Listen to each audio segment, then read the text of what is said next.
अस्सलाम वालेकुम, कैसे हैं आप? उम्मीद आप बहुत अच्छे होंगे। आज जो रेसिपी मैं आपके साथ शेयर करने जा रही हूँ ये है फुल्की या फलियों की रेसिपी। हम घर में फुल्की या फलियाँ किस तरह बना सकते हैं, बहुत ही सादा तरीके से, बहुत ही स्पाइसी और मज़े की फलियाँ बनाएंगी। इसको देखते ही आपके मुंह में पानी भर जाएगा। ये देखिए, ये घर में बनाई गई फलियाँ हैं और बहुत ज़्यादा मज़े की हैं। बनाने के लिए स्टेप बाय स्टेप मैं आपके साथ इसका रेसिपी को शेयर करूंगी। आलू हैं मेरे पास, कटे हुए आलू हैं, आधा किलो है, 500 ग्राम। इसमें 2 लीटर पानी डाल के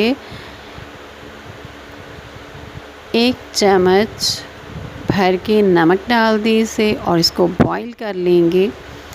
फलियाँ बनाने के लिए चाहिए 2 कप बेसन। इसमें आधा चम्मच बेकिंग पाउडर डालेंगे, पानी चाहिए और ज़ीरा पाउडर। थोड़ा थोड़ा करके पानी डालेंगे और इसको चम्मच के साथ मिक्स करते जाएंगे। ये थोड़ा सा पानी डाल के मैंने मिक्स किया, ये देखिए इस तरीके से हो गया। आधा चाय का चम्मच इसमें जाएगा हल्दी पाउडर। इसके साथ इसका मज़ा बहुत बढ़ जाएगा।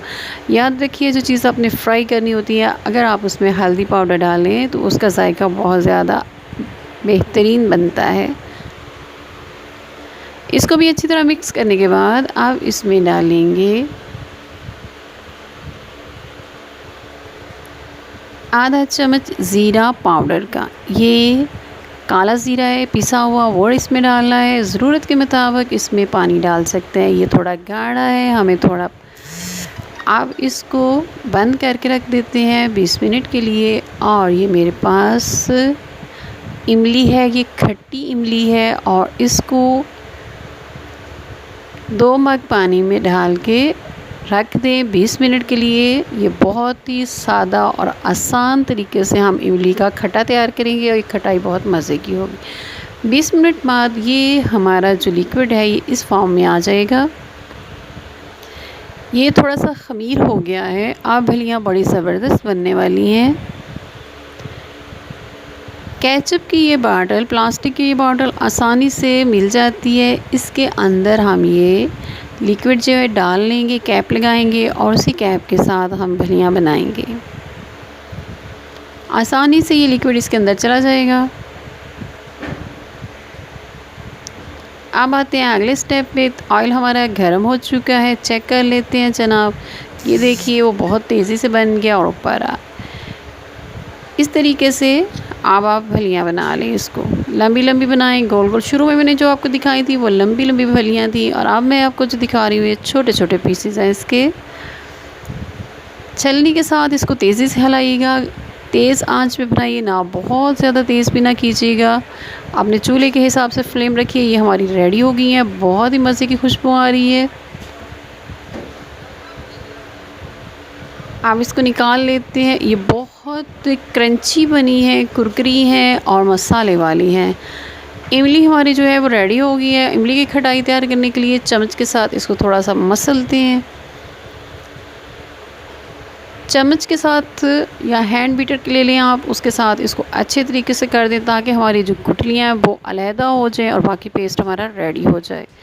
गुठलियाँ जो है ये स्ट्रेनर की मदद से हम निकाल लेंगे। छलनी लेके जब आप इसको छानेंगे तो आपका ये आसानी से निकल आएगा। गुठलियाँ अलहदा करके इसका जो बाकी पेस्ट है उसे उसी खट्टे पानी में डाल दें। अदरक और लहसुन का पेस्ट है 1 टीस्पून। इसके साथ ये ज़ुबान पे आपके चटखारा आएगा। दादर सुरख मिर्च, नमक, चीनी और सुरख मिर्च है इसमें, ज़ीरा पाउडर है और इन चीज़ों को आप अच्छी तरह मिक्स कर लें। नमक अपनी ज़रूरत के मुताबिक डालिएगा। फलियाँ हमारी बहुत ठंडी हो चुकी हैं, बहुत क्रंची हैं और स्पाइसी भी हैं। अब हम फलियाँ जो हैं वो रेडी करेंगे। आलू जो हमारे पास बॉइल्ड हैं उसके लिए हमें चाहिए 1 छुरी और उसको स्क्वायर शेप में आप काट लें। ये लेयर बन गई है। आप दूसरी लेयर इस पे डालेंगे हम फुल्कियों या फलियों की, जो बड़े साइज़ की है। अगर आप चाहें तो छोटी कर सकते हैं। इनको अच्छी तरह उसके ऊपर फैला दें। अब इसके ऊपर हम डालेंगे दही और प्याज। दही ऑप्शनल है, अगर आपको पसंद है तो डालिए। घर का बना हुआ चाट मसाला बहुत तेज़ और स्पाइसी है, वो इसमें डालेंगे। और अब बारी है खटाई की, जो हमने इमली के पानी से तैयार की है। इमली का ये सॉस जो है इसके ऊपर अच्छे तरीके से चारों तरफ फैला देंगे और ये आप फ्रिज में रखिए। जितनी ज़्यादा ये ठंडी होंगी उतनी ज़्यादा ये मज़े की बनेगी। मैंने फलियाँ जो थी या फुल्कियाँ जो हैं वो पानी में नहीं डाली, ये दही को चूसेंगी और इस खट्टे पानी को, तो बहुत ज़्यादा मज़े की बनेंगी। आपके मुँह में पानी आता जाएगा। मेरे चैनल को सब्सक्राइब करें, लाइक करें, शेयर करें। फिर मिलेंगे एक नई और मज़े की रेसिपी के साथ। अपना ख्याल रखिएगा। अल्लाह हाफ़िज़।